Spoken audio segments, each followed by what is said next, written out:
шуурхай мэдээлэлээр үргэлжилж байна.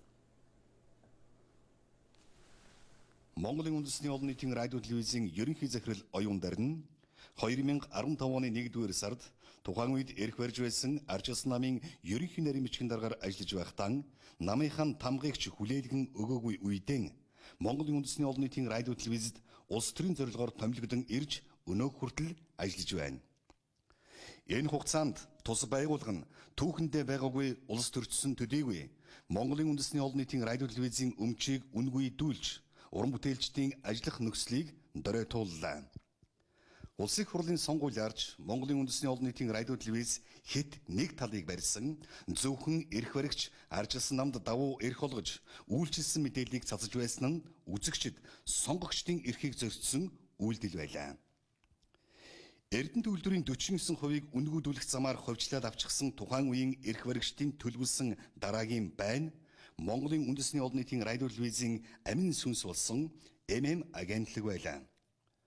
Үндэсний мэдээллийн брэнд хөтөлбөр цагийн хүрдийг 50 дугаар сувг руу цөлж үзэгчид хайгаад ч олдоггүй газар нуухын тулд ажилчдыг нь архичид гэж цоллон байгууллагын нэр төрийг хутаанд оромжилж үйл ажиллагааг нь доголдуулж байгаад ховчилж авах хар технологийн далд зорилгоон тэрээр гүйцэлдүүлсэн.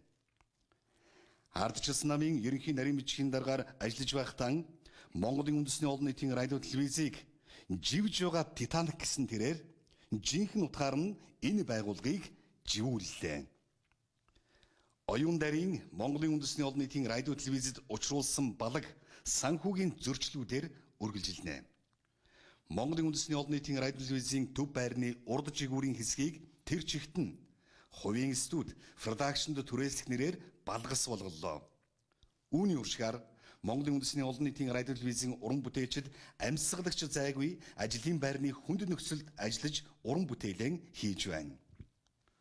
Өнгөрсөн хугацаанд ерөнхий захирал оюун дарин цаг наргүй ажилдаг уран бүтээлчид инженер техникийн ажилчдын сар давлаг 540 мянган төгрөгийн цалингаас даруй 10 дахин их цалин урамшуул авч ирлээ.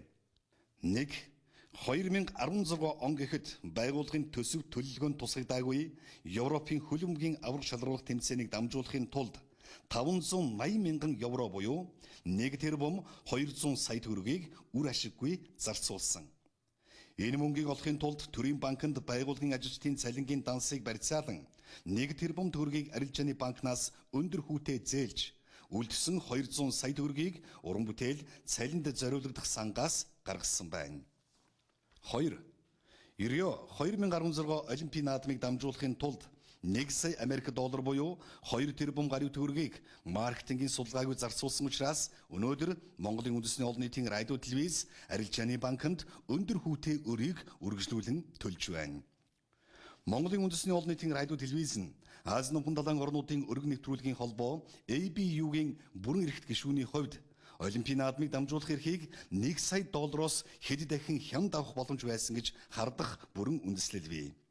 Нөгөө талаас ингэж өндөр үнээр Олимпийн эрх худалдан авахар улайрахтан байгууллагын ажилтны цалингийн фондыг барьцаалж өр зээл тавьсан нь Монголын үндэсний олон нийтийн радио телевизийг дампууруулж улмаар үнгүй ховчилж авах эрх баригчдын санаарлалын гар хөрөл болсон байгч үндэслэл бий гэсэн хардлага хамт олонны дунд амдамжин яргсаар ирснийг энд онцлох нь зүйтэй.